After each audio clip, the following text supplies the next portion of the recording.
तर hello hi नमस्कार सगळ्यांना स्वागत करते एका नवीन व्हिडिओमध्ये. तर हे बघू शकता आपण मागच्या व्हिडिओमध्ये समजा ब्लाऊजचं माप कसं घ्यायचं ते पूर्ण क्लिअर केलं होतं. तर आता मी तुम्हाला सेम तेच माप घेऊन आपल्याला कटिंग करून दाखवायचं आहे. तर हे बघू शकता, मागचा व्हिडिओ बघून घ्या तुम्ही. हे सगळं माप घेतलं होतं आपण, कशा प्रकारे घ्यायचं होतं ते मी सविस्तर माहिती त्या मागच्या व्हिडिओमध्ये दिलेली आहे. तर आपल्याला आता हे पूर्ण पॉईंट मानून आपल्याला ब्लाऊज कट करायचं आहे. बघू शकता मेन फॅब्रिक आहे आणि अस्तर आहे. तर बघू शकता तुम्ही, ओपन बाजू आपल्याला ह्या साईडला ठेवायचं आणि बंद बाजू आपल्याला आपल्या साईडला ठेवायचं. तर हे बघू शकता, आपली ब्लाऊजची पूर्ण उंची तयार उंची आहे 12.5 आणि त्यात आपल्याला 1 इंच प्लस करायचं आहे, म्हणजे 13.5 झालं.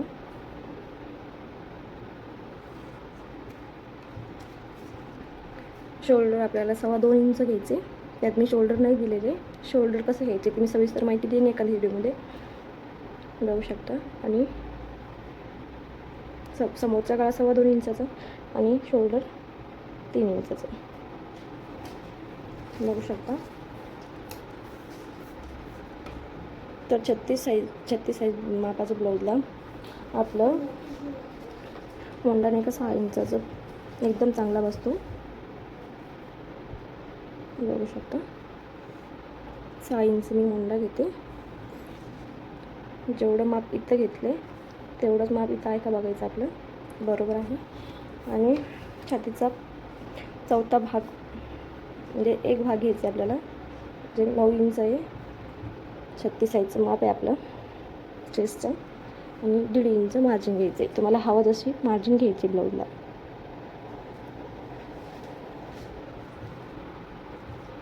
बघू शकता. आणि 7.5 इंचाची आपली कमर आहे. 1 इंच मागचे टक्ससाठी आपल्याला प्लस करायचं आहे आणि 1.5 इंच मार्जिन करायचं आहे. सरळ लाईन आखून द्यायची.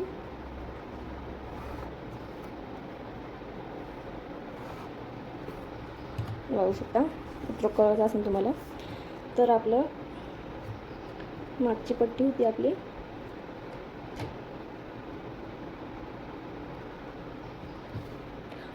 म्हणजे 4.25 इंचाची मागची तयार पट्टी होती आपली. लिहिली 4.25 इंचाची मागची पट्टी होती. तर आपल्याला अर्धा इंच मायनस करायचे. तर 5.5 इंचाची आपली मागची पट्टी होते, शिलाईमध्ये जाते. ते बघू शकता. तर 2.25 इंचाचा आपण गळा घेतले शोल्डरचा. तर इथं 2.5 इंचावरती मार्किंग करायचं आहे आणि हे चौकोन आखून घ्यायचे.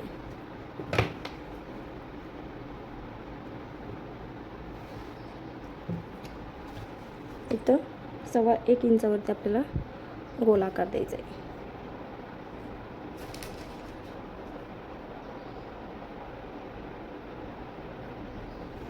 बघू शकता. आणि इथं पण सविस्तर आपल्याला गोल आकार देऊन घ्यायचा आहे. तर हे बघू शकता, पाठीमागची पूर्ण कटिंग झालेली आहे आपली. तर ह्याला मी कटिंग करून घेते.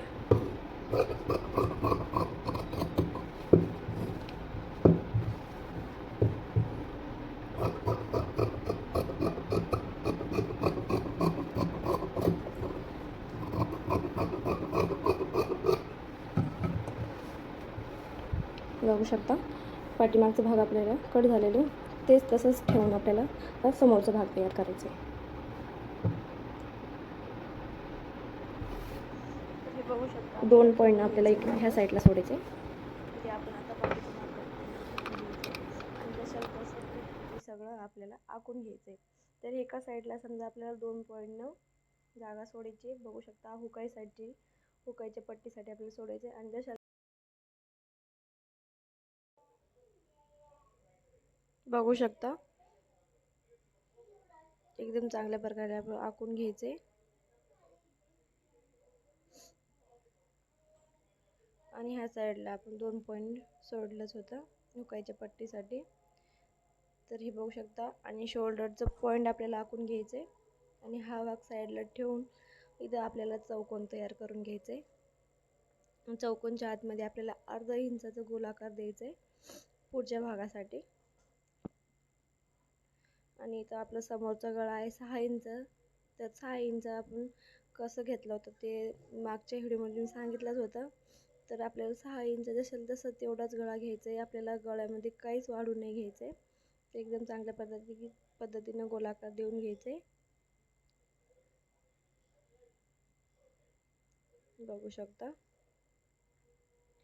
आणि इथं आपल्याला 1 इंच वाढून घेतलं बघू शकता तुम्ही. आपल्या फ्रंटच्या साईडला आपल्याला 1 इंच वाढून घ्यायचं खालच्या साईडला 1 इंच आपल्याला बघू शकता वाढून घ्यायचे.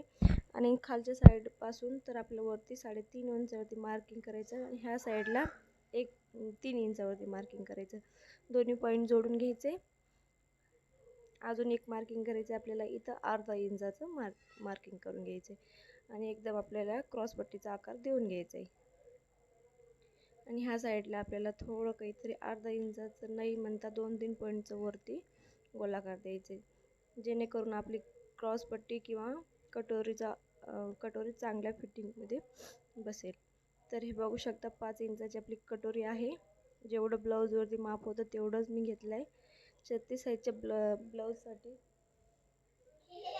इथं 2.5 इंच घेतले आणि गळ्याच्या साईडला 1 इंच वाढून घेतले.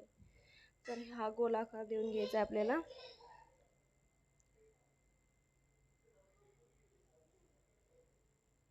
बघू शकता आपली कटोरी तयार झालेली आणि हा गोलाकार चांगल्या प्रकारे आपल्याला आखून घ्यायचा आहे.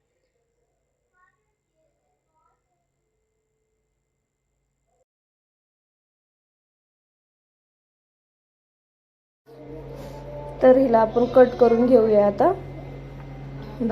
बघू शकता एकदम चांगल्या प्रकारे आपण कट करून घेऊया. जसं जेवढं घेतलं तेवढंच कट करायचं आहे. शिल्लकचं कट नाही करायचं आहे.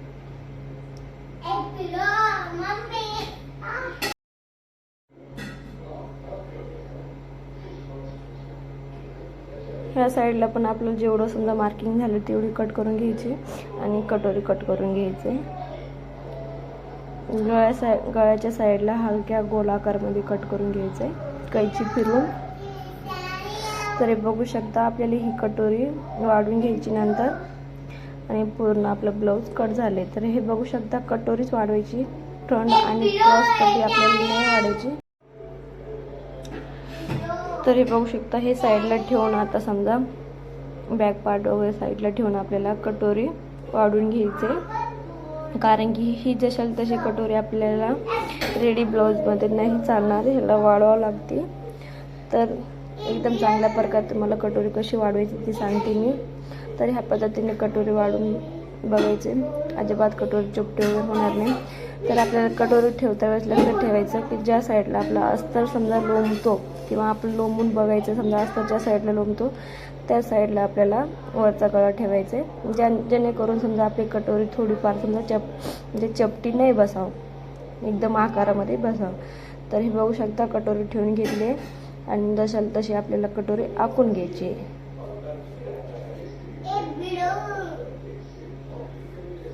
बघू शकता कटोरी आखून झालेली आहे आपली.